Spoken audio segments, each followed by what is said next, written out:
Hi, and welcome to today's lesson. Today we're going to be looking at programming techniques, specifically at iteration. So iteration is the third programming construct that we looked at in previous lessons. Now, iteration, if you think about it, it's just as simple as thinking about repeating something again and again. Have you ever heard the term reiterate? That means to repeat. Again, iteration is the instance of repeating. Now, iteration is where we have a section of code or block of code that is repeated more than once, and it will be repeated until a condition is met. There are a couple of ways of doing iteration, but in this instance, we will just be looking at for loops. Iteration is also often referred to as a loop or looping. The main reason for this is because the program carries on looping back to an earlier line of code until it is done. Now, why would we want to use iteration? Quite simple. It really does simplify the program. If you're just thinking about the number of lines you're using in a piece of code, it does get reduced, and it allows the programmer to write this once, and then the program will execute again and again until it's no longer needed if the condition is met. So here is the pseudocode for a standard for loop. Okay, so we use the keyword for. This indicates that we're creating a for loop. And then we have a counter, which will be a variable, okay? And it is stored as an integer. We have to specify the beginning and the end values. So in this instance, we have 1 to 5, okay? Then beneath, we have the indented piece of code that we want to repeat. And then finally, we have the command of next counter, okay? So now where the next counter is written, that means we iterate the loop. So counter will go from 1, output counter, so it should output 1, and then it goes to 2, and it carries on repeating until it gets to 5. So that is a very basic way of writing out a for loop. And if you see, this instance will print counter 1, 2, 3, 4 times. Okay, so that is a simple way of writing out the structure of a for loop. So we're now going to look at an example of where we can use a for loop, and we're going to be doing this in Python, as we've been doing throughout the series of videos. So on the left, we have 1, 2, 3, 4, 5, 6 instances of writing out the print statement coding is cool. Now, as you can see, I've had to write this out line by line, line by line, line by line, till we get the output. So when you run it, you'll see it says coding is cool 6 times. Now, the problem with that is, as I mentioned in the slideshow, is that we have to manually write this out. This can take time. And if there's an error that we're not aware of, we then have to correct that error just as many times. Now, what I'm going to do is I'm going to comment this out, and then we're going to look at the for loop example below and see if it runs. So let's just comment this out. Okay. So now below, we've got an example of a for loop. Okay.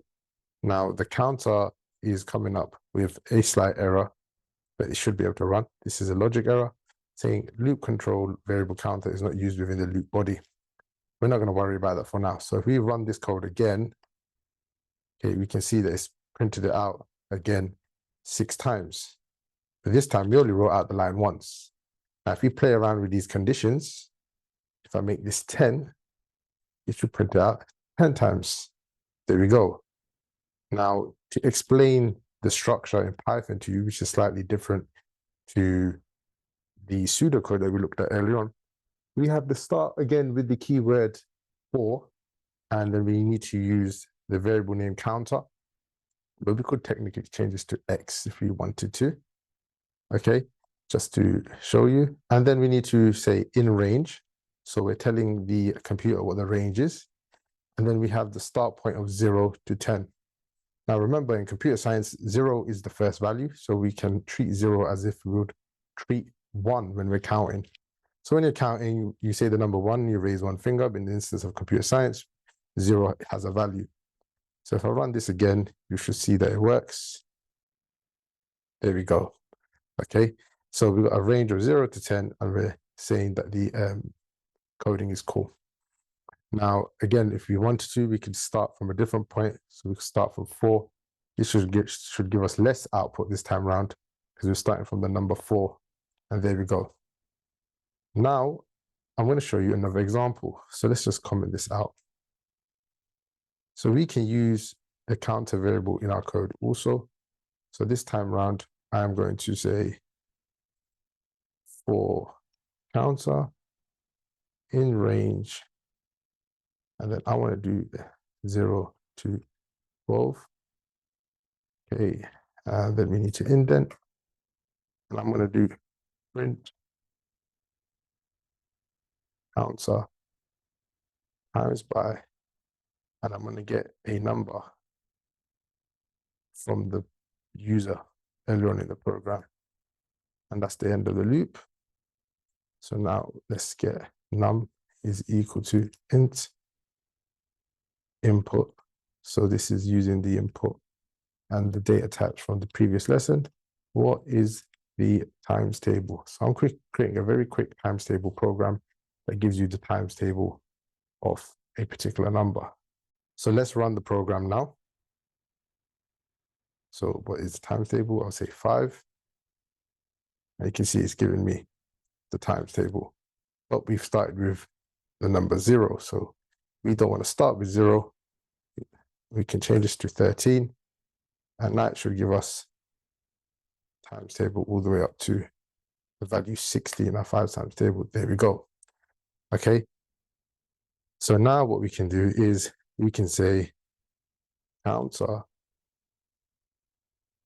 comma, times, comma, num, comma, is,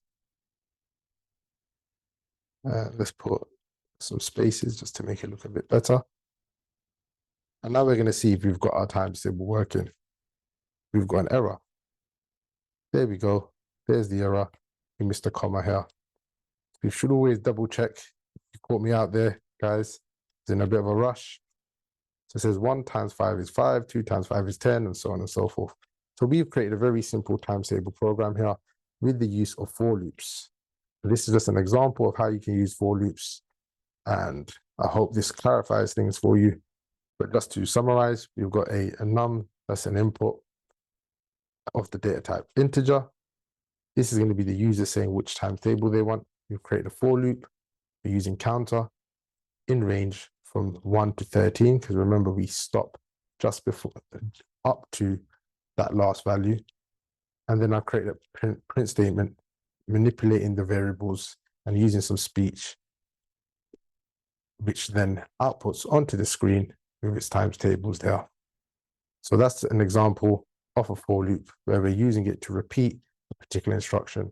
Now, if we had to have done this code without a for loop, we would have had to have manually wrote out this line and then times it one by one with each value, but then incrementing it as we go along, which would have taken a lot more time, because this is just 3 lines of code, and that one could potentially have been, off the top of my head, maybe 1 line for the calculation, 1 line for the print. So we're looking at, I don't know, maybe about 24 lines or maybe 12, depending on how you write it. But I hope that helps. Let's move on to back to the PowerPoint. So why use iteration? Kind of going back to what we mentioned earlier on, okay? There's fewer lines. There's also fewer opportunities for errors. And that could be a syntax error specifically. With logic errors, they can still occur in the instance of a loop being written. We also can increase or decrease the number of iterations, okay? And the programmer has the ability to edit this.